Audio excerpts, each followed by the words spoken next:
الله الرحمن الرحيم سورة أنزلناها وفرضناها وأنزلنا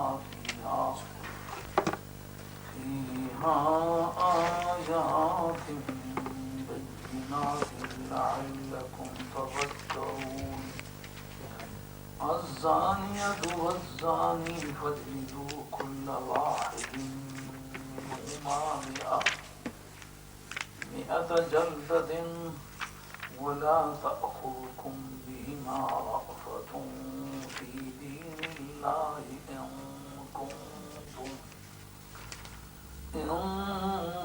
كنتم تؤمنون بالله واليوم الآخر وليشهد عذابهما طائفة من المؤمنين الزاني لا ينكح إلا زانية أو مشركة والزانية لا ينكحها إلا زان أو مشرك وحرم ذلك على المؤمنين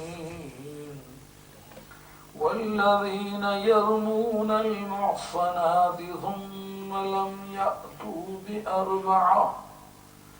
بأربعة شهداء فاجلدوهم 80 جلدة ولا تقبلوا لهم شهادة أبدا وأولئك هم الفاسقون إلا الذين تابوا من بعد ذلك وأصلحوا فإن الله غفور رحيم والذين يرمون أزواجهم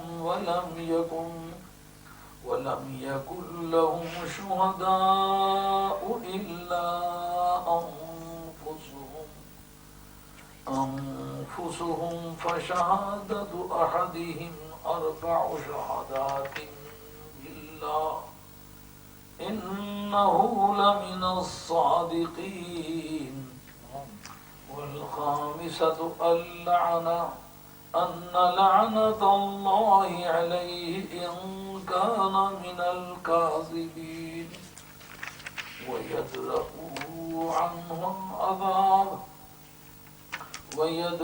عنها العذاب أن تشهد 4 شهادات بالله إنه لمن الكاذبين والخامسة أن غضب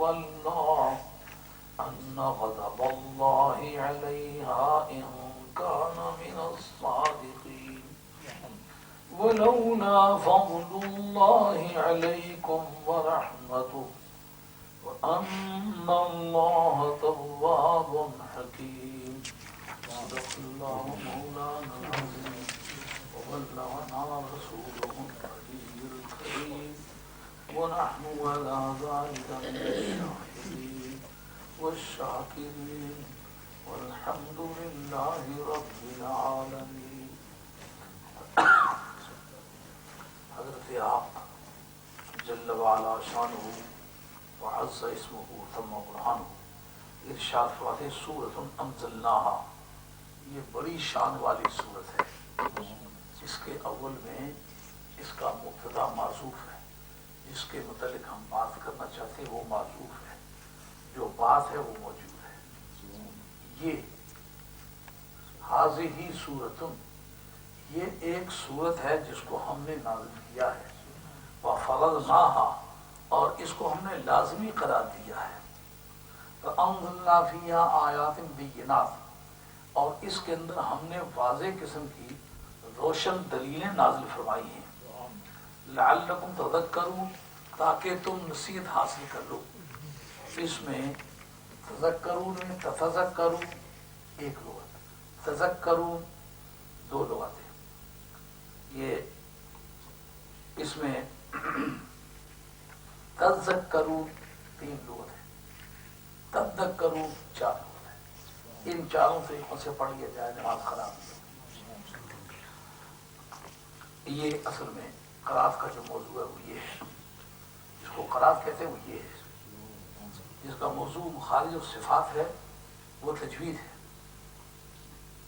یہ جاننا کہ یہ کس طرح بنتے ہیں یہ ایک الگ قانون ہے، اس کو مادوں والے قانون کہتے ہیں۔ ہاں وہ یاد کرنا پڑتے ہیں، اب تک میں وہ دوران بالکل یاد ہے۔ الحمدللہ۔ الزانیۃ والزانی، بدکار عورت اور بدکار مرد، فجلدوا کل واحد منہما مئۃ جلدہ، ان میں سے ہر ایک کو 100 درہ ماریں۔ ولا تأخذکم بہما رأفۃ فی دین اللہ، اور ان دونوں کے بارے میں اللہ کے دین کے سلسلے میں رحم تم کو مجبور نہ کرے، رحم تمہیں اس بارے میں پابند نہ کرے، نہ پکڑے یعنی پابند نہ کرے، ان کو درے مارنے میں، دین کے سلسلے میں ان کو درے مارنے میں تمہارا رحم مانے نہ آئے۔ ان کنتم تؤمنون باللہ والیوم الآخر، اگر اللہ اور یوم آخرت پر تم ایمان رکھتے ہو تو، وَلْيَشْهَدْ عَذَابَهُمَا طَائِفَةٌ مِّنَ الْمُؤْمِنِينَ، اور چاہیے کہ مومنوں کی ایک جماعت ان کے عذاب کو یعنی ان کی سزا کو اپنی آنکھوں سے دیکھے، موقع پر موجود ہو، یعنی کھلے طور پر ان کو سزا دینی چاہیے۔ الزانی لا ينکح الا زانیہ، اور جو زانی ہے وہ زانیہ کے سوا کسی سے نکاح نہ کرے، او مشرکہ یا مشرکہ سے نکاح کرے، زانیہ یا مشرکہ کے سوا نکاح نہ کرے۔ والزانیۃ لا ينکحها الا زان، اور زانیہ جو ہے اس کے ساتھ کوئی دوسرا نکاح نہ کرے سوائے زانی کے اور سوائے مشرک کے۔ وحرم ذلك علی المؤمنین، اور یہ بات مومنوں پر حرام کر دی گئی ہے۔ والذین یرمون المحصنات، محصن اس عورت کو کہتے ہیں کہ جس پر سابقہ کوئی تہمت ثابت نہ ہو، جو پیچھے گزرا ہے محرمات کی لسٹ میں، وہاں محصن کے سے معنی ہے شادی شدہ، یہاں محصن کے معنی پاک دامن، جس پر پہلے کوئی اس طرح کی جھوٹی تہمت ثابت نہیں ہوئی یا سچی ثابت ہو کر سزا نہیں ہوئی تو وہ محصنہ ہے، خواہ وہ شادی شدہ ہے، خواہ وہ بیوہ ہے، خواہ وہ کنواری ہے۔ اور وہ لوگ جو بے گناہوں کو پاک دامنوں کے، یہاں پاک دامن کے معنی کرنے ہوں گے، یا شادی شدہ کے معنی نہیں کرنے ہوں گے۔ اکثر یکسن احسان حسن سے ہے، حسن کے معنی تھے قلعے کے، انگریزی میں 45 استعمال ہوتا ہے نا، 45 مانے کسی کو قلعے میں بند کر دینا، اس کو یعنی قلعے کی طرح تحفظ مہیا کرنا۔ اس کے مقصد حسن سے جس کو قلعے کی طرح تحفظ میں پاک دامنی نے بند کیا ہوا ہے۔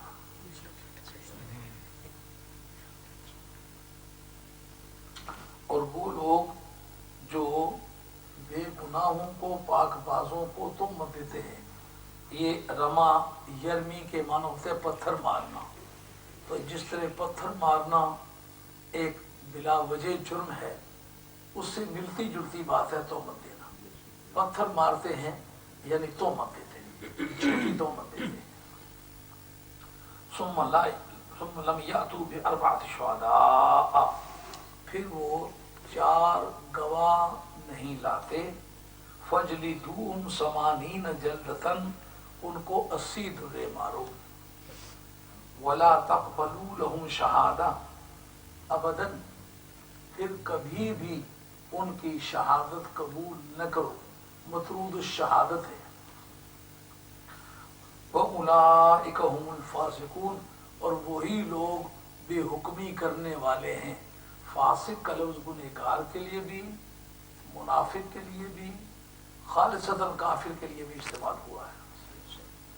الا الذین تابوا من بعد ذلک، سوائے ان لوگوں کے جو اس کے بعد سچی توبہ کر لیں، وَأَصْلَحُوا، اور اپنی اصلاح کر لیں، درستی کر لیں، فَإِنَّ اللَّهَ غَفُورٌ رَحِيمٌ، تو ایسی حالت میں اللہ رب العزت بخشنے والا مہربان ہے۔ وَالَّذِينَ يَرْمُونَ أَزْوَاجَهُمْ، اور وہ لوگ جو اپنی بیویوں کو جھوٹی تہمت دیتے ہیں یا مطلقاً تہمت دیتے ہیں، بدکاری کے فعل کی تہمت یہاں مراد ہے۔ تہمت تو جھوٹ کہنے کی تہمت بھی تہمت ہے، کسی کا مال غبن کر جانے کی تہمت بھی تہمت ہے، لیکن اس جگہ تہمت سے مراد کسی کو بدکاری بدفعلی کرنے کا الزام دینا۔ وَلَمْ يَكُنْ لَهُمْ شُهَدَاء، اور ان کے پاس گواہ نہ ہوں، إِلَّا أَنفُسُهُمْ، سوائے اپنی جانوں کے، فَشَهَادَةُ أَحَدِهِمْ أَرْبَعُ شَهَدَاء، ان میں سے کسی ایک کی گواہی یہ ہے کہ 4 مرتبہ اللہ کو گواہ ٹھہرائے کہ إِنَّهُ لَمِنَ الصَّادِقِينَ، کہ وہ سچوں میں سے ہے، یعنی جھوٹی تہمت نہیں دے رہا، سچ مجھے ایسا ہوا ہے۔ وَالْخَامِسَةُ أَنَّ لَعْنَةَ اللَّهِ عَلَيْهِ، اور 5ویں مرتبہ یہ کہے کہ اس پر اللہ کی لعنت ہو، إِنْ كَانَ مِنَ الْكَاذِبِينَ، اگر وہ جھوٹوں میں سے ہو تو۔ وَيَدْرَأُ عَنْهَا الْعَذَابَ أَنْ تَشْهَدَ 4 شہادت، اور اس عورت سے بھی عذاب دور کر دے گا یہ گواہی دینا 4 مرتبہ اللہ کی ذات پاک کو حاضر کر کے کہ إِنَّهُ لَمِنَ الْكَاذِبِينَ، کہ یہ میرا خامن جھوٹا ہے۔ یہ عورت اگر 4 مرتبہ یہ کہہ سکے کہ میں اللہ کو گواہ لاتی ہوں، اللہ کو حاضر جان کے یہ بات کہتی ہوں کہ میں اس تہمت سے بری ہوں، میرا خامن جھوٹ کہتا ہے۔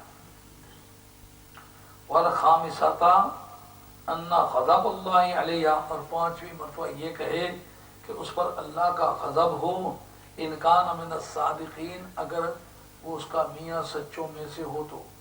اگر میاں تہمت دینے میں حق بجانب ہو اور میں نے فی الواقع یہ بات کی ہو تو مجھ پر اللہ تعالیٰ کا غضب ہو۔ وَلَوْلَا فَضْلُ اللَّهِ عَلَيْكُمْ وَرَحْمَتُهُ، اور اگر اللہ تبارک و تعالیٰ کا تم پر فضل اور اس کی رحمت نہ ہوتی، یہاں سیاق اور سباق جو ہے وہ دلالت کر رہا ہے، اس لیے اتنی بات معلوم ہوتی ہے، لَأَصَابَتْكُمْ مُصِيبَةٌ، تو تم پر بڑی مصیبتیں پڑتی۔ اگر اللہ تبارک تعالیٰ کا تم پر فضل نہ ہوتا اور اس کی رحمت نہ ہوتی تو تم بہت پیچیدگیوں میں مبتلا ہو جاتے۔ وَأَنَّ اللَّهَ تَوَّابٌ حَكِيمٌ، اور واقعہ یہ ہے کہ اللہ تبارک تعالیٰ کی ذات توبہ قبول کرنے والی ہے اور بڑی حکمت والی ذات۔ یہ ان آیات طیبات کا تحت لفظ ترجمہ ہے جو میری حقیر سمجھ میں تھا، میں نے آپ کی خدمت میں عرض کیا۔ اس سورت کا نام ہے سورہ نور، اور قرآن مجید اسی سورت کے اندر اللہ نور السماوات والارض مثل نورہ کمشکاۃ فیہا مصباح المصباح فی الزجاجہ یکاد زیتها یضیء ولم تمسسہ نار۔ اس آیت میں جو لفظ نور آیا ہوا ہے اس وجہ سے اس پوری سورت کا نام نور رکھ دیا گیا ہے جی۔ اور اس میں مضامین بھی ایسے ہیں جس نے زندگی کے مختلف تاریک گوشوں کو روشن کر کے چھوڑ دیا ہے۔ یہ سورت مدینہ طیبہ میں نازل ہوئی اور 6 سال ہجرت کے غالباً 8ویں مہینے میں شعبان میں نازل ہوئی ہے، کیونکہ غزوہ احزاب کے بعد تقریباً 10 مہینے کے ہیر پھیر میں یہ نازل ہوئی ہے، اور غزوہ احزاب جو ہے وہ 5ویں سال ہجرت کے 10ویں مہینے میں یعنی شوال میں مارز وجود میں آیا تھا۔ اور اس کے بعد نبی پاک علیہ السلام نے قبیلہ بنی مستلق کی لیے لشکر کشی فرمائی تھی، وہ میں نے اپنے تبصروں میں اس پر واضح کیا ہے کہ وہ کن حالات میں سرکار کو اطلاعات ملی تھی اور سرکار دو علیہ السلام ان پر حملہ آور ہو کے گئے تھے۔ تو واپسی پر ایک جھگڑا ہوا تھا جو اوس اور خزرج قبیلوں میں، تو مہاجرین اور انصار کے جو دھڑے تھے وہ حرکت میں آئے تھے. اس میں عبداللہ ابن ابی نے بہت غیظ و غضب کا اظہار کیا تھا. اس نے کہا تھا اذ رجعنا الی المدینہ لیخرجن الاعز من الاذل، کہ ہم عزت والے لوگ اگر خیریت سے واپس اپنے گھر پہنچے نا تو ان ذلیل لوگوں کو وہاں سے مار کے نکال دیں گے.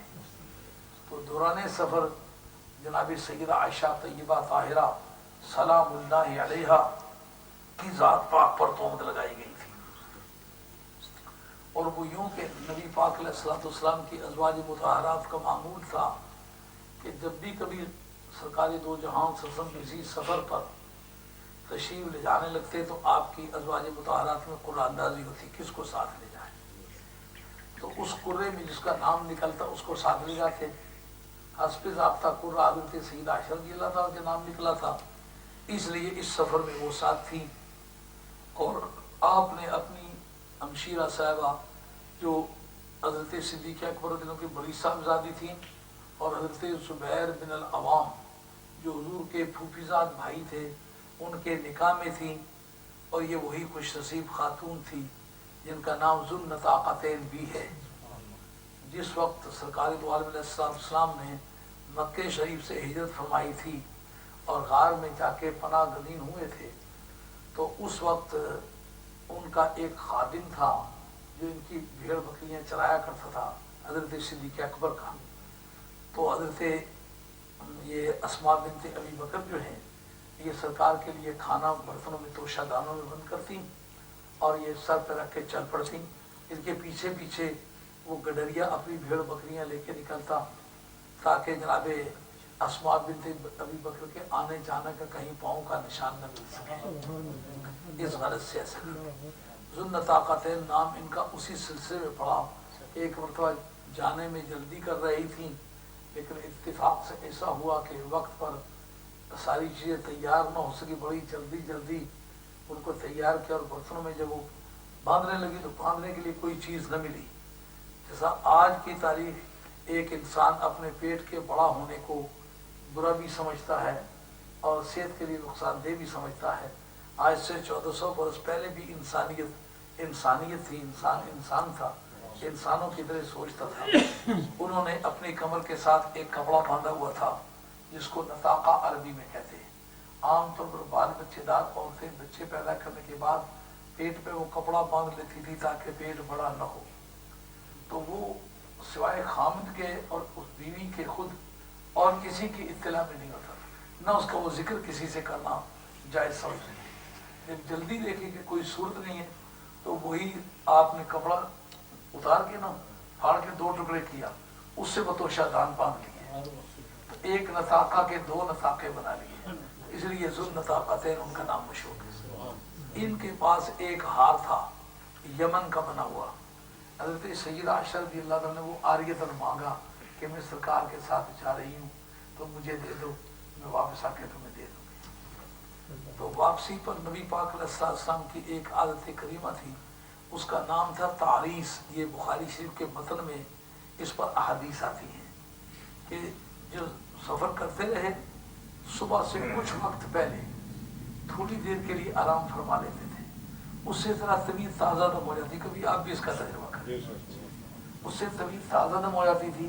پھر صبح کے بعد سارا دن سفر کرنے میں زحمت نہیں ہوتی تھی، اس لیے تھوڑی دیر کسی جگہ آپ نے آرام کرنا چاہا. تو وہاں آرام کرنے کے بعد جب چلنے لگے تو حضرت سیدہ عائشہ رضی اللہ تعالیٰ عنہ انسانی ضرورت کے لیے کہیں باہر گئی تو وہاں کہیں ہار گر پڑا.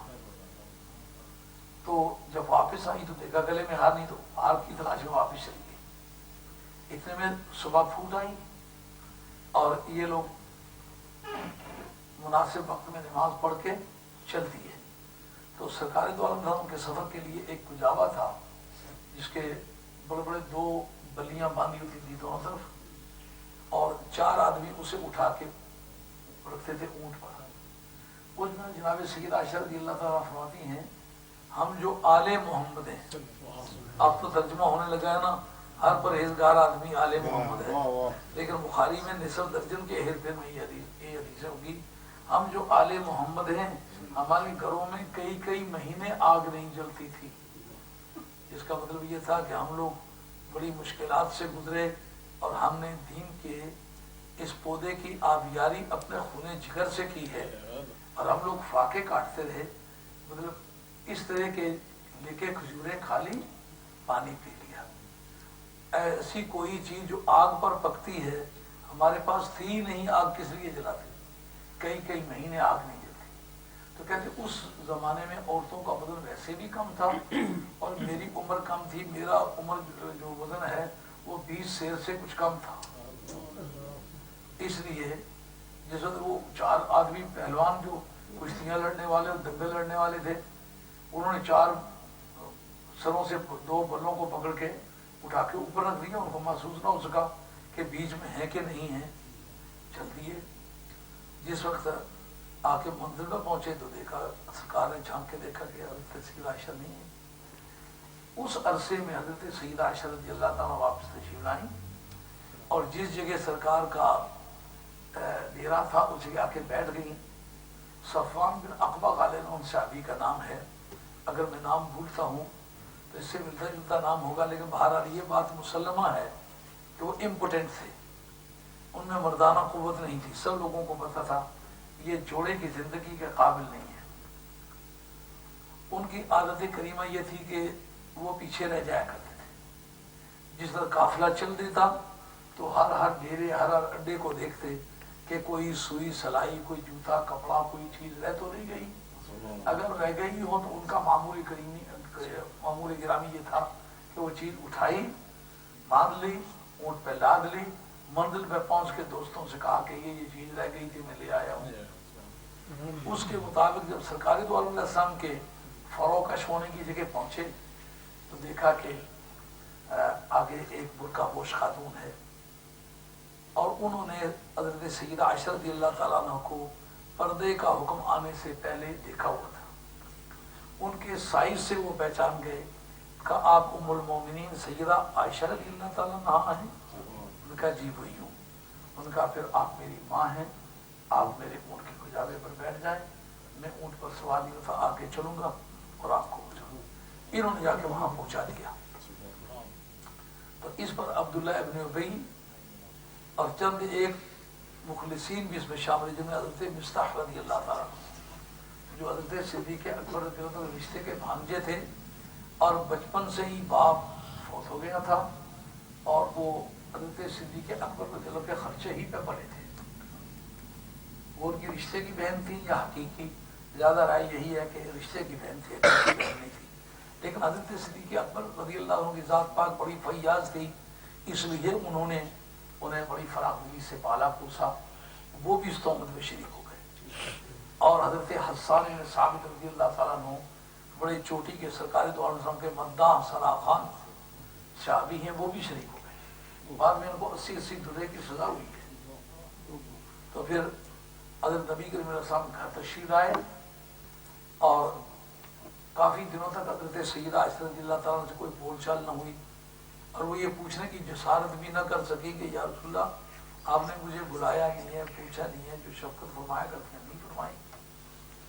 تو آخر ایک دن وہی مصطح کی اماں جو ان کی پھوپھی لگتی تھی، وہ ساتھ لے کے، ان دنوں ابھی تک انہوں نے چھت پہ جو بنائے ہوئے تھے بیت الخلاء وہ نہیں بنائے تھے، اس لیے باہر جانا پڑتا تھا، تو باہر پیشاب کے لیے جب گئی تو حضرت سیدہ عائشہ رضی اللہ تعالیٰ عنہ سے وہ حضرت مصطح کی اماں کہنے لگیں کہ برا ہو مصطح کا، یہ بھی اس برائی میں شریک ہو گیا۔ اس وقت میں نے پوچھا یہ کیا قصہ ہے، انہوں نے ساری سٹوری سنائی۔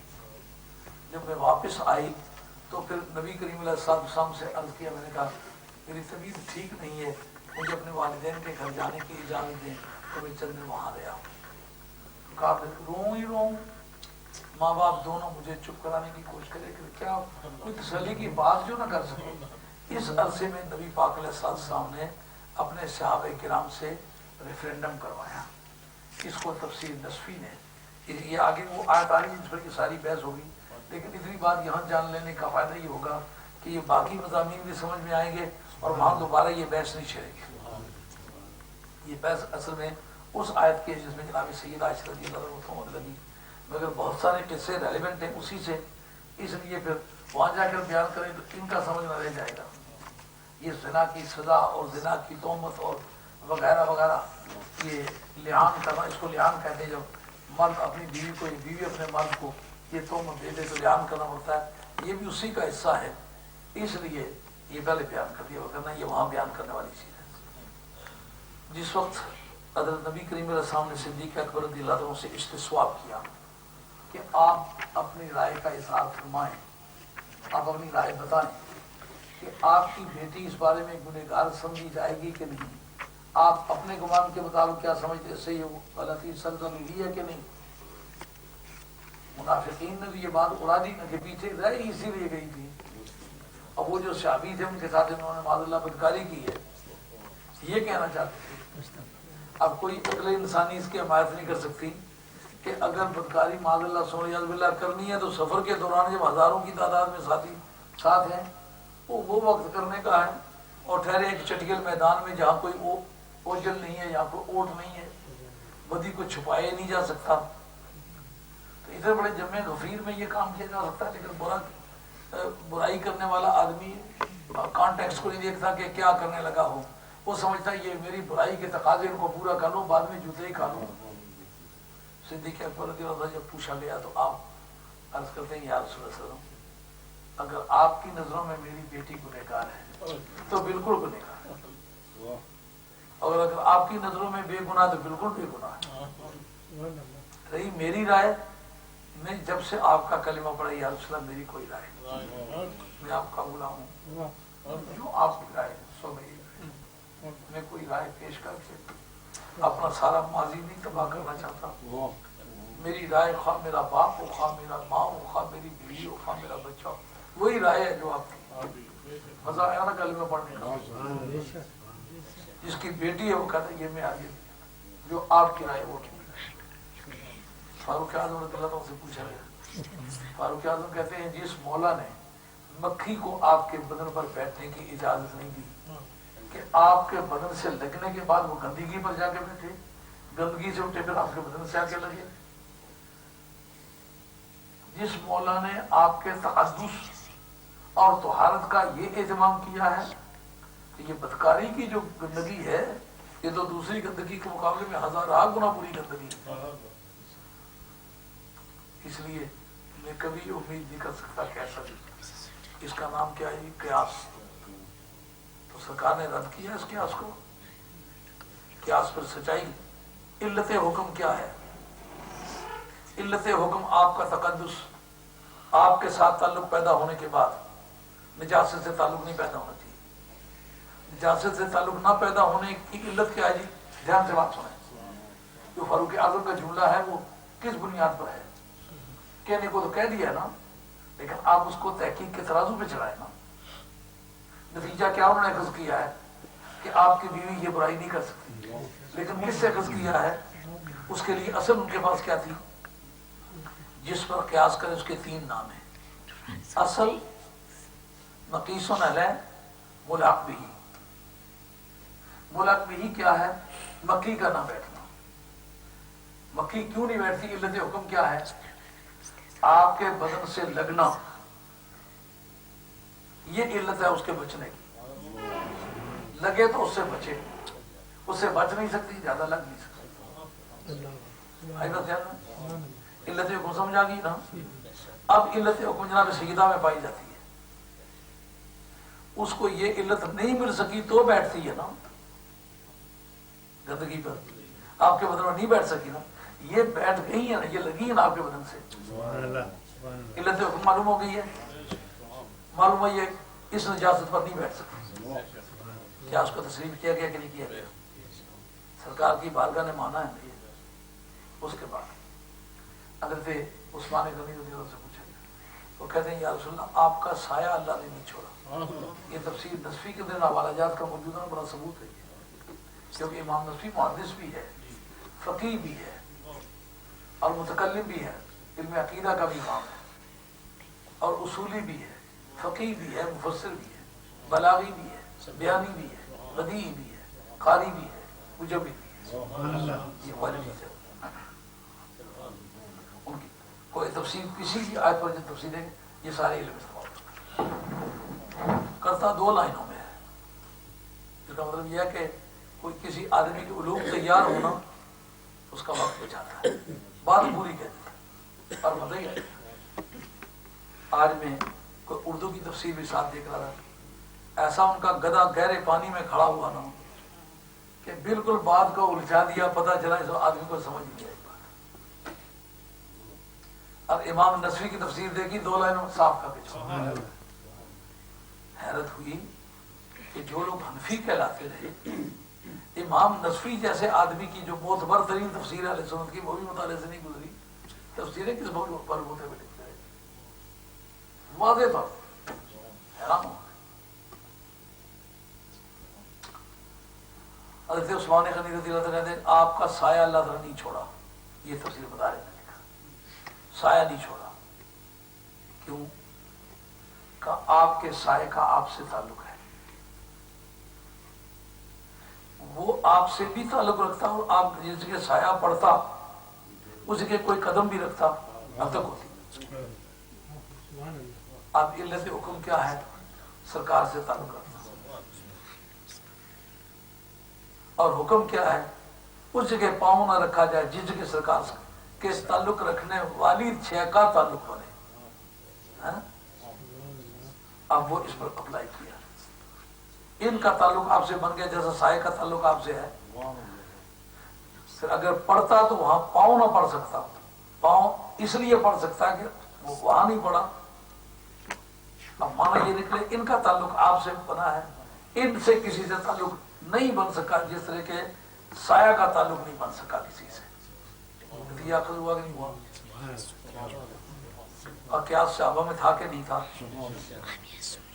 آپ حضرت حیدر کرار سے پوچھیں، حیدر کرار آپ کا کیا ہے؟ آپ کو یاد ہے آپ کے نالین پا کے نیچے آپ کی نالین پڑی ہوئی تھی، ان کے نیچے کوئی معمولی گندگی کے آثار تھے. آپ اسے پہننے لگے، اللہ تعالیٰ نے ایک چیل کو بھیجا، اس نے آپ کا نالین مبارک اٹھا کے اس طرح پھینکا کہ وہ گندگی دور ہو گئی. آپ کے نالین کے نیچے کی گندگی کو رب نے پسند نہیں کیا، آپ کے جوڑے کی گندگی کو رب کس سے پسند ہے؟ یہ تینوں باتیں قیاس سے تعلق رکھتی ہیں. تو اس کے بعد کوئی 40 دن کے ہیر پھیر یہ دن گزر گئے، یا کہو گے شروع ہوں گے.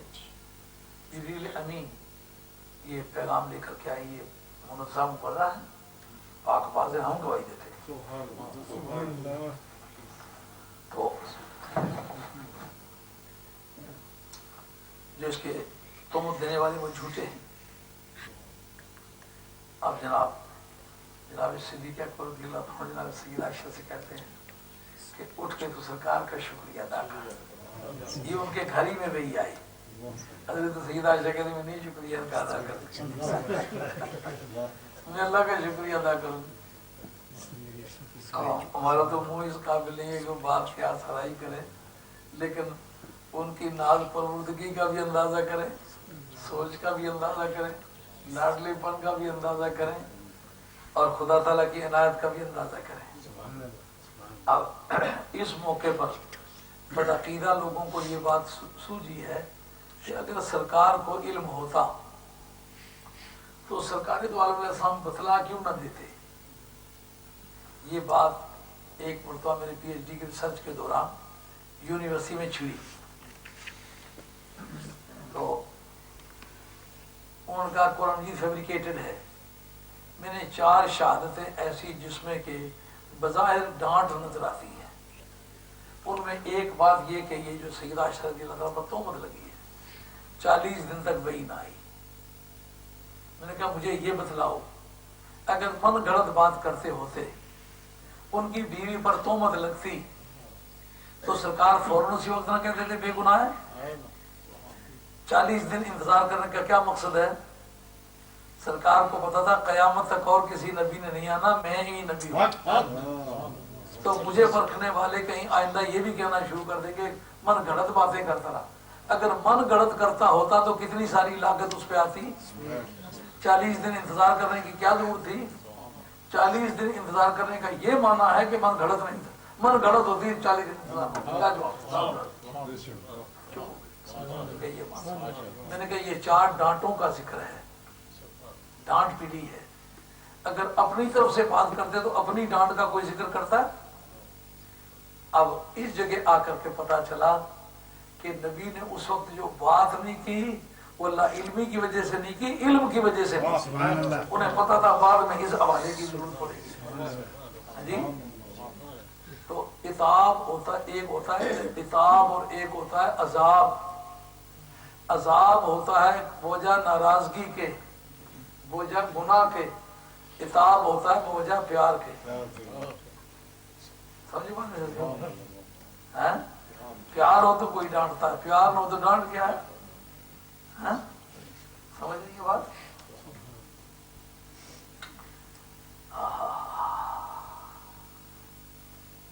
سوال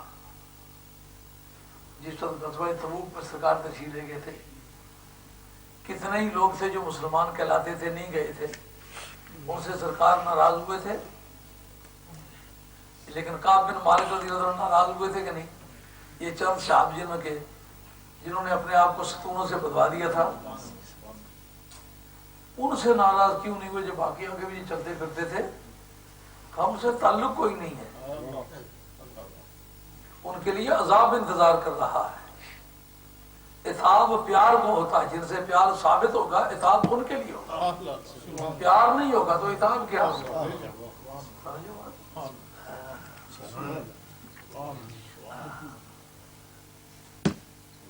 ان حالات میں یہ صورت نازل ہوئی.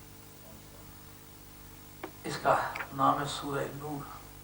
یہ سورت جو ہم نے اس کو نازل کیا ہے, اور صرف نازل نہیں کیا, اس کے اندر احکام فرض کیے ہیں. مثال کو تو فرض ہونے والے احکام میں ایک یہ کہ جس وقت زانی اور زانیہ بغیر شادی شدہ ہوں ان کو 100 درے مارو, یہ تم پر فرض کر دیے گئے. ایسا نہیں ہے کہ وہ راضی نامہ کر لے دونوں کے وارث ہو, کہ یہ کمپاؤنڈیبل کیس نہیں ہے. جو قابل راضی نامہ کیس ہو اس کو انگریزی میں کمپاؤنڈیبل کہتے ہیں. یہ کمپاؤنڈیبل کیس نہیں ہے. مزہ آ جائے گا بات سن کے. ایک آدمی 10 آدمی کو قتل کر دیتا ہے, 10 کے 10 وارث پیسے لے کے راضی نامہ کر راضی نامہ مفت کہتے ہیں بخش دیا راضی نامہ. لیکن زانی کے دونوں جماعتیں کہتے ہیں بخش دیا, ان کو سزا ہر حالت میں. کیا مطلب نکلتا ہے؟ کہاں قتل سے بھی زیادہ سنگین بات ہے جن خاندانوں کی حرمتیں پامال ہوتی ہیں, صدیوں تک لوگ اس بات کو بھولتے نہیں. ان لوگوں کی عزت خاک میں مل جاتی ہے. اس لیے قتل معاف کرو تو کرو, لیکن زانی کی سزا معاف کرنے کی پوزیشن نہیں ہے. اس کے معنی فرض نہ, ہم نے اس کو فرض کیا ہے. سمجھے بات.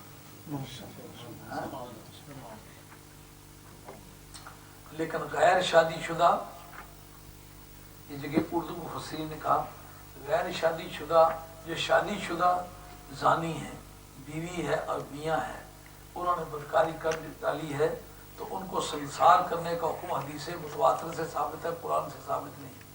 کس قدر جاتی ہے. بخاری کا متن ہے, یہ مشکل ٹھہرتی ہے.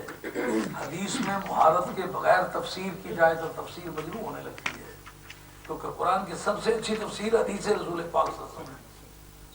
اس کے اندر کیا ہے کہ قرآن مجید کے جو منسوخ کا چیپٹر ہے کہ منسوخ کی کتنی قسمیں ہیں.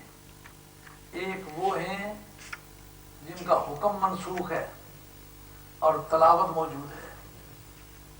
ایک وہ ہیں جن کا حکم بھی منسوخ ہے, تلاوت بھی منسوخ ہے, وہ بیسی میں نہیں آتی. ایک وہ ہیں جن کی تلاوت منسوخ ہے, حکم موجود ہے.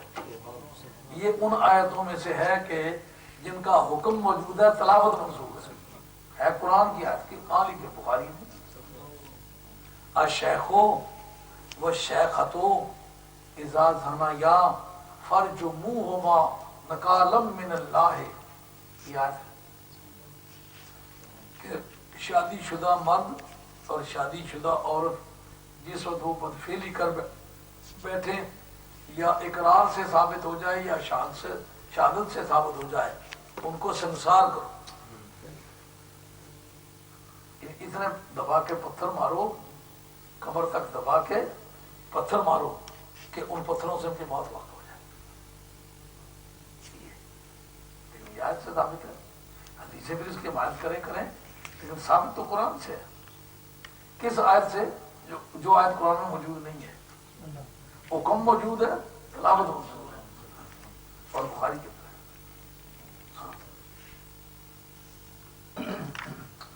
یہاں فرمایا ہم نے اس کو فرض کیا ہے.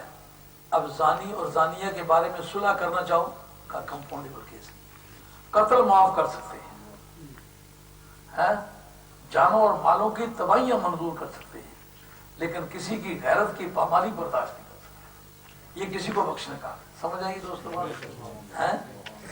کسی کی عزت پہ ہاتھ اٹھانا معمولی کام تو نہ ہوا. کا قتل معاف کرتے ہو معاف کرو. کوئی آدمی مرتد ہو گیا ہے، توبہ کر لی، معاف کرو. سرکار کی شان میں گستاخی کی ہے، توبہ مانگنی ہی نہیں ہے. سرکار دو علیہ وسلم کی شان میں گستاخی کرنا یہ گناہ بھی ہے اور جرم بھی ہے. تو جو گناہ بھی ہیں اور جرم بھی ہیں ان کے بارے میں توبہ منظور ہے، لیکن سزا کاٹنی پڑے گی. مثلا ایک قاتل ہے، قتل کر دیتا ہے، پولیس کی گرفتاری سے پہلے توبہ کر دیتا ہے. توبہ کا فائدہ یہ ہے کہ قیامت کے میدان میں سزا نہیں ہوگی، لیکن اب یہ جرم بھی ہے، اس کی سزا اسے کاٹنے پڑے گی. رازن ہے، رازنی کرتا ہے، راستے میں جاتے لوگوں کو لوٹتا ہے، اس کا حکم ہے جانب مخالف سے ہاتھ اور پاؤں، ہاتھ اور طرف کا پاؤں، اور دائیں طرف کا ہاتھ اور بائیں طرف ٹانگ، یہ کاٹ دو. اگر وہ قزاق ہے، رازن ہے، روبر ہے، لوٹتا ہے راستے میں لوگوں کو، تو اس نے توبہ کر لی پولیس کی گرفتاری سے پہلے تو توبہ منظور ہے، لیکن سزا کاٹنی پڑے گی. اس لیے یہ گناہ بھی ہے اور جرم بھی ہے. سمجھو بات؟ ہاں، یہ فرق ہے. یہ جو بدکاری ہے یہ جرم بھی ہے اور گناہ بھی ہے. توبہ کرے تو خدا منظور کر کے قیامت میں سزا نہیں ہوگی، لیکن یہ جرم کے حساب سے کاٹنی پڑے گی. کمپاؤنڈیبل کیس نہیں ہے. دونوں جماعتیں، لڑکی کے وارث بھی، لڑکے کے وارث بھی. میاں کہتا ہے میری بیوی کے ساتھ جو برائی ہوئی ہے میں معاف کرتا ہوں، لیکن نہ بیوی کی سزا رک سکتی ہے نہ مرد کی سزا رک سکتی ہے. ثابت ہوا کہ یہ کسی اکیلے آدمی کا نقصان نہیں، پوری قوم کے نام اس کا سوال ہے.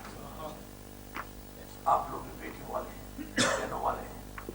آپ کے خاندان کا وہ آدمی جس نے آپ کے 100 قتل کیے ہوئے ہیں، اس کی بیٹی کی عزت لوٹے، آپ ان دل پہ ہاتھ رکھیں، پوچھیں اپنے دل سے. اگر ایمان سلامت ہے تو آپ کو اس کی بیٹی کا جو دکھ ہوگا آپ اس کو دور کرنے میں ممکن قادر ہوں اور ممکن نہ ہوں، لیکن آپ بحیثیت انسان کے، مسلمان کے نہیں، بحیثیت انسان کے آپ کو اذیت پہنچے گی. کسی بھی مذہب کا، کسی بھی ملت کا انسان ہوگا. اس میں دیکھا مسلمان کا کا ذکر نہیں کیا. یعنی اسلامی قلم رو میں کہیں بھی کوئی رہتا ہے، کسی بھی مذہب کا ہے، اس کی عزت کا ہاتھ لگا ہے. اسلام ایک منصف دین کا نام ہوا یا ایک متصل دین کا نام ہوا؟ کسی کی عزت میں بھی ہاتھ ڈالے تو کچھ نہیں ہوگا. الزانیۃ والزانی فاجلدوا کل واحد منہما مئۃ جلدۃ، کہ زنا کرنے والی عورت اور زنا کرنے والا مرد دونوں میں سے ہر ایک کو 100 درہ مارو. اس جگہ امام راضی رحمۃ اللہ نے کہا کہ زنا کے چیپٹر میں عورت کا ذکر کیوں پہلے کیا ہے؟ امام نسوی نے بھی اس کا ذکر کیا ہے. کہتے ہیں کہ دراصل زنا میں پہل عورت کی ہوتی ہے. عورت اگر اپنے کسی اشارے سے، اپنی ادا سے، اپنی اٹریکشن سے باور نہ کرا دے کہ میں تجھے دلچسپی رکھتی ہوں، مرد کی جرت ہی نہیں ہے کہ اس گلی سے گزرے. اس لیے زنا میں پہلی ترغیب عورت کی ہے، اس لیے زنا کے چیپٹر میں عورت کا پہلے ذکر کیا۔ سمجھے انسانی نفسیات پر اس قدر نگاہیں دوڑائی ہیں قرآن نے، اور کیا کیا بصیرت افروز ایک روشنی بخشی ہے دماغ کو۔ دل دماغ روشن ہوتے کہ نہیں ہوتے؟ آدمی کو معاشرے میں چلنے والا لہو پتہ نہیں چلتا کہ کون کون سی رگوں سے کہاں کہاں جا رہا ہے، کیا کیا ہو رہا ہے کائنات میں، کس حقیقت سے پردہ اٹھا ہے۔ سو درما کس صورت میں؟ جبکہ شادی شدہ نہ ہو۔ اس کے بارے میں یہاں شادی شدہ ہونے یا نہ ہونے کا کوئی ذکر نہیں، یہ حدیث سے ثابت ہے۔ اس پر نبی پاک علیہ السلام کے دور میں جس غیر شادی شدہ جوڑے نے ایسا کیا ان کو 100 درہی مارا گیا، خلفائے راشدین کے دور میں بھی 100 درہی مارا گیا۔ اس نے فیصلہ کر دیا اس سے مراد غیر شادی شدہ ہے، وگرنہ قرآن مجید کا کوئی لفظ موجود نہیں جو غیر شادی شدہ ظاہر کرے گا۔ تو پھر جو آدمی حدیث کا منکر ہوگا قرآن مجید کی تفسیر کس طرح کرے گا؟ اب خارجیوں کا یہ عقیدہ ہے کہ خواہ شادی شدہ جوڑا ہو یا کنوارا جوڑا ہو، وہ اگر بدکاری کر دے تو 100 درہی ہے، سنسار کی سزا ہے ہی نہیں۔ رہی وہ بات کہ بخاری میں وہ قرآن مجید کی آیت موجود ہے، وہ کہتے ہیں ہم بخاری مانتے ہی نہیں، ایسا کیا؟ خارجیوں کا آج تک علماء نے اتنی فراخ دلی برتی ہے، چونکہ وہ اہل بیت کے منکر ہیں نا، اس لیے مولانا لوگوں نے اتنی مہربانی کی ہے کہ چند ہی بندے ہیں جنہوں نے ان کو کافر کہا ہے، یہ تو پورا عالم اسلام کہتا ہے یہ مسلمانوں کا ایک فرقہ ہے، مسلمانوں کا ایک فرقہ ہے، مسلمانوں کا ایک۔ جو علی مرتضیٰ کو کافر کہتے رہے مسلمانوں کا فرقہ کس طرح ہے؟ حسن و حسین کو کافر کہتے رہے وہ مسلمانوں کا فرقہ کس طرح ہے؟ کتب سیاہ کے اندر حدیث موجود ہے جس کو کافر کہتے ہیں، اگر وہ کافر نہیں ہے جس کو کہہ رہے ہو تو کفر لوٹ کے اس شخص کی طرف آئے گا جو کافر کہہ رہا ہے۔ اس لیے یہ بھی ضرورت بیجا ہے کہ آپ کسی آدمی کو محض تخمین اور ظن سے کافر کہتے جائیں نہیں، یہ پوچھے جانے والی بات ہے، اس لیے محتاط رہے۔ اور اگر کسی نے کھل کے ان کو کافر کہا ہے تو امام قرطبی، لیکن اس کا طرز استدلال سننے گیا ہے، خوبصورت طرز استدلال۔ امام قرطبی کہتے ہیں میں کیوں ان کو کافر کہتا ہوں؟ اب بخاری میں تقریباً نصف درجن مرتبہ یہ حدیث موجود ہے کہ جس وقت سرکار مال غنیمت بانٹ رہے ہیں ایک شخص کہتا ہے اے دل یا رسول اللہ صلی اللہ علیہ وسلم، یا رسول اللہ انصاف فرمائیے۔ آپ فرمایا کہ میں یادل علم عادل، اگر میں انصاف نہیں کروں گا تو انصاف کرے گا کون؟ اس وقت صحابہ میں سے ایک آدمی ہے وہ جو کہتے ہیں یا رسول اللہ اجازت اس کی گردن اڑا دیں۔ وہ کون شخص ہے اس کے بارے میں تفصیلات ہیں کہ وہ خالد بن ولید ہیں یا حضرت فاروق اعظم ہوگا، ان دونوں میں سے کوئی ضروری ہے۔ اور حضور فرمایا کہ اس کو مارنا نہیں ہے، یکون من ذی قوم، اس کی اصل سے اس جڑ سے ایک اور پودا اگنے والا ہے۔ وہ کون ہوں گے کہ اے عمر تم ان کی نمازوں کے مقابلے میں تمہیں اپنی نمازیں حقیر نظر آئیں گی۔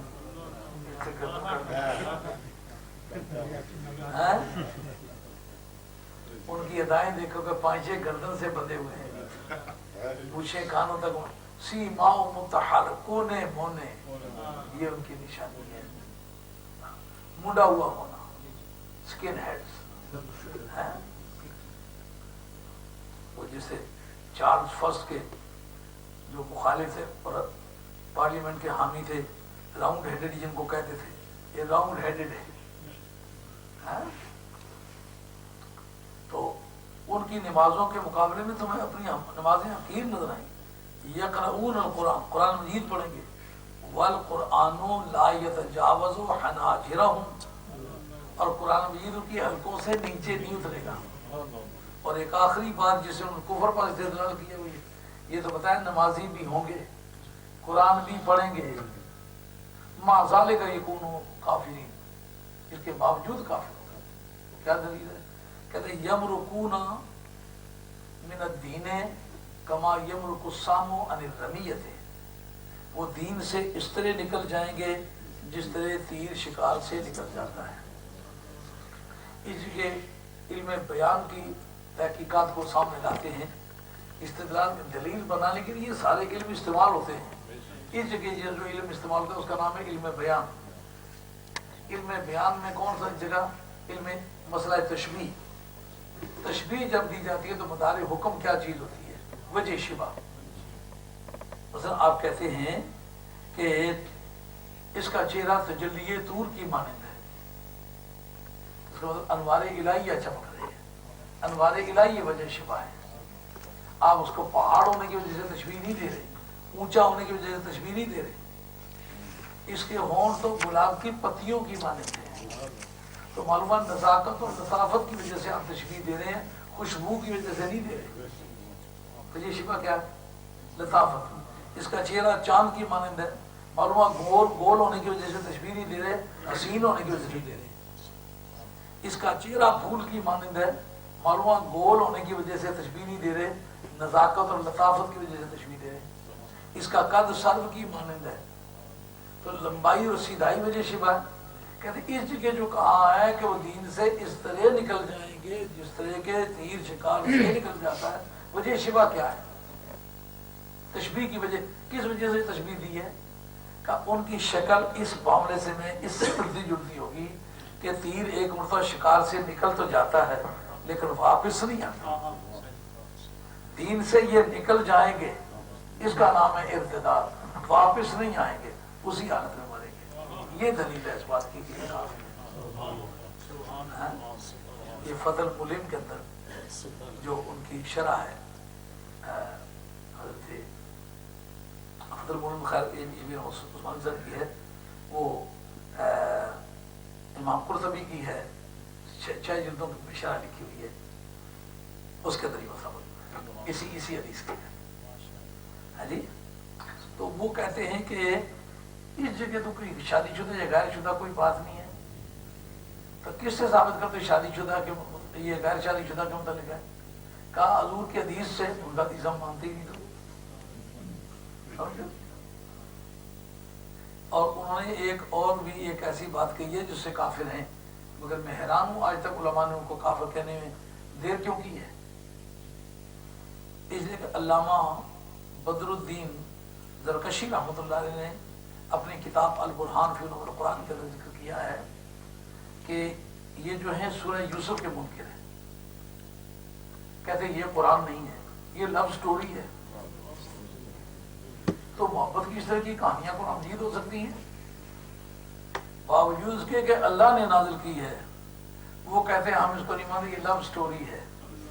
تو قرآن مجید کی ایک آیت کا منکر بھی کافر ہے، تو پوری صورت کا جو منکر ہے وہ مسلمان کی طرح ہے۔ بہرحال اس آیت کے تحت آپ کو خارجیوں کا عقیدہ یاد رہنا چاہیے کہ وہ اس سے مراد لیتے ہیں شادی شدہ یا غیر شادی شدہ 80 درجے سزا ہے۔ مگر آگے یہ بتا چکا ہوں کہ اگر شادی شدہ جوڑا بدکاری کرے تو ثابت کرنے کے 2 طریقے، یا شہادت یا اقرار، دونوں سے کسی طرح ثابت ہو جائے ان کو سنسار کیا جائے گا۔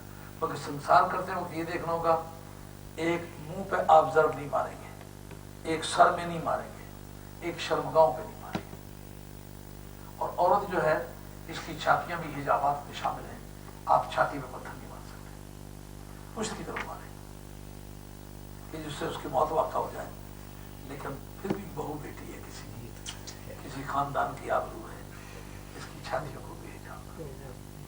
اسلام کیا کیسا نازک مزاج مذہب ہے، کس قدر اس میں سینسٹیوٹی ہے، بات کو بڑی مائنیوٹلی ملحوظ رکھ کے بات کرتا ہے نا خوبصورت بات ہے۔ زانیہ، اس نے مان لیا میں زانیہ ہوں، لیکن جب وقت آیا ہے تو پھر اس کے حجابات کا خیال رکھا گیا۔ آگے مسئلہ کیا ہوا؟ کہتے ہیں کہ اللہ کے دین میں ان کے بارے میں کوئی نرمی تمہیں پابند نہ کرے، یعنی نرم دل بنو۔ حدیث صحیح کے اندر آتا ہے جس مجرم کو جرم کی سزا کسی نے نہیں دی، صرف یہ کہہ کہ یہ رحم دل آدمی ہے، اللہ کریم اس آدمی کو اس کے بدلے میں جہنم میں مبتلا کریں گے۔ کہ مجھ سے زیادہ تو رحیم ہے، مجھ سے زیادہ رحم کرنے والا۔ کسی آدمی نے کسی آدمی کو سختی کی سزا دے دی، کہ اس کو حق نہیں پہنچتا تھا. وہ کہتا ہے چونکہ یہ مجرم تھا اس لیے میں نے اس کو سخت سزا دی کہ دوبارہ نہ کرے. تو رب کہے گا مجھ سے زیادہ تجھ میں توفیق ہے, مجھ سے زیادہ تجھ میں قوت ہے کسی کو سزا دینے کی. اس لیے یہ جو صاحب نے زیادتی کی ہے نا, اس کی سزا تمہیں بھگتنی پڑے گی. حاکم کو اپنے حدود کے اندر رہنا ہوگا اور اس سے کام چلانا ہوگا. اور فرمایا اگر تم اللہ و یوم آخرت پر ایمان رکھتے ہو اور چاہیے یہ کہ مومنوں کی ایک جماعت ان کا تماشا دیکھے, ان کا مشاہدہ کرے. یہ بات خاص طور پر قابل لحاظ ہے. سزا کے کل 4 نظریے ہیں. آپ کے جورسپروڈنس میں سر جان سامن کے ایک چیپٹر میں بھی ہے. وہ یہ پہلا ہے ریٹریبیوٹیو, انتقامی نظریے سے, ریٹریبیوٹیو ویو آف پنشمنٹ. دوسرا ہے ڈیٹرنٹ ویو آف پنشمنٹ, عبرتناک نظریہ سزا, پریونٹیو ویو آف پنشمنٹ, انسدادی نظریہ سزا, اور چوتھا ریفارمٹیو اصلاحی نظریہ سزا. کل سزا کے یہ 4 نظریے ہیں. 5واں نظریہ سزا کا ہوئی. اس میں ہمارے اسلام نے کہا ایسی کوئی سزا نہیں ہوگی جس میں یہ 2 عنصر نہ ہوں. ایک جو ہے وہ ریٹریبیوٹیو انتقامی نظریہ سزا, یہ جس کی بہو بیٹی کی عزت پہ ہاتھ ڈلا ہے اس کو سزا, اس کے زانی کو سزا مل رہی ہے. اس کا گھر پورا ہو رہا ہے کہ ہماری عزت پہ ہاتھ ڈالا ہے, اس کا راہ تو کچھ نہیں ہے نا. وہ سمجھتے ہیں کہ ہمارے لڑکے کو اس نے آوارہ کیا ہے, اس کا بھی تو بچہ کچھ نہیں ہے نا. یہ انتقامی نظریہ سزا, ریٹریبیوٹیو ویو آف پنشمنٹ. دوسرا ڈیٹرنٹ پنشمنٹ, جس میں ڈیٹرنس نہیں ہے, یعنی عبرت نہیں ہے, دوسروں کو اس سے نصیحت نہیں ملتی, وہ بھی سزا نہیں ہے. کہ یہ تم سزا دو لیکن زانیوں کو کہاں دو؟ کسی چوراہے میں دو, کسی کھلے میدان میں دو. جرم کرتے وقت انہوں نے پرہیز نہیں کیا, اب چھپا کے سزا دینے کا کیا معنی ہے؟ اب لوگ ہماری جیلوں میں ایسا ہے, جیل خانے کے قیدیوں کو بھی وہ نہیں دیکھنے دیتے. ایک احاطہ سا جیل کے اندر بنا ہوتا ہے جس میں ایک چبوترا سا بنا ہوا تھا, جس کے اندر کنویں کی شکل ہوتی ہے. وہ کنواں نہیں ہوتا, ایسا تقریباً گز بھر اونچائی کا, 3 فٹ اونچائی کا ایک چبوترا بنا ہوتا ہے جو بیچ میں سے خالی ہوتا ہے. ایسے زمین پہ اینٹیں لگا کے تقریباً 3 فٹ اونچا کیا, بیچ میں تختہ لگایا, اس نے 2 پلر کھڑے کیے, اس کے اوپر ایک ڈنڈا سا پھینکا, اس کے ساتھ رسا لٹک رہا ہے, وہ اس کے گلے میں ڈالتے ہیں اور نیچے سے اس کا پھٹا کھینچ دیتے ہیں اور وہ لٹکتا ہے, پڑ کے مر جاتا ہے. یا بعد اس کے پاؤں کے ساتھ کوئی چیز بھی باندھ دیتے کہ زیادہ دیر تک پڑک نہ سکے, جلدی اس کی موت واقع ہو جائے. جب وہ حلق کا مورا ٹوٹ جاتا ہے, ایک لمحہ بھی مل جاتا. لیکن جیل کے باقی آدمیوں کو نہیں دیکھنے دیتے. باقیوں کو دیکھو, اس کو ایک پڑتا پھڑکتا دیکھیں, لاکھوں کے شوق سے کرکری ہو جائیں گے. اس لیے اسلام نے کہا چوراہے میں ایک تو جن کا نقصان ہوا ہے وہ محسوس کریں ہماری تلافی ہوئی ہے. دوسرا, ہزارہ لوگ جو پانچے اڑس رکھیں کہ آئندہ ہم بھی یہ جرم کریں گے, جب اس کو تختہ دار پہ لٹکتا دیکھیں گے یا 100 درہ لگتے دیکھیں گے, اب اس کی کیا عزت رہ جائے گی؟ ساری زندگی گلیوں میں چلنے پھرنے سے عاجز ہو جائے گا. جن کے شوق ہیں اسی وقت ٹھنڈے ہو جائیں گے. یہ ڈیٹرنس ہے, یہ عبرت ہے. نصیحت دیکھ کے ہی سزا کی جرم کی سزا دیکھ کر کی اسی وقت وہ جذبات ٹھنڈے ہو جاتے ہیں. یہ بنیادی 2 باتیں جس سزا میں نہ پائی جائیں, اسلام کی نظروں میں وہ سزا نہیں. اب بتاؤ, یہ ساری زندگی باز کرتے پھرو, ساری زندگی کتابیں پڑھتے پھرو, قرآن مجید سے جو روشنی ملتی ہے انسانی معاشرے کی وہ کسی اور ذریعے سے ملتی ہے. اب وقت اختصام پذیر ہو گیا. انشاءاللہ عزیز اگلی آیت کی تشریح آنے وقت میں کی جائے گی. وہ ہمارے نام